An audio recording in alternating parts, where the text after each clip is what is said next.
老表你好嘢！星夢傳奇，兩者之間有咩共通點呢？真假鬥唱 crossover， 星夢幫進軍老表二啊！嗱，冇錯啦，都係關唱歌事。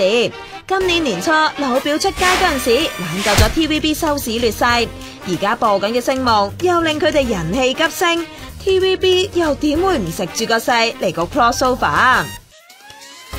聽講出年3月開拍嘅老表二會由20集加到25集，仲會加重唱歌比賽氣氛，兼叫埋佢哋演出。嗱，佢哋尋日接受電話訪問，都話可以唱歌同時拍戲，一舉兩得，聽到都興奮啊！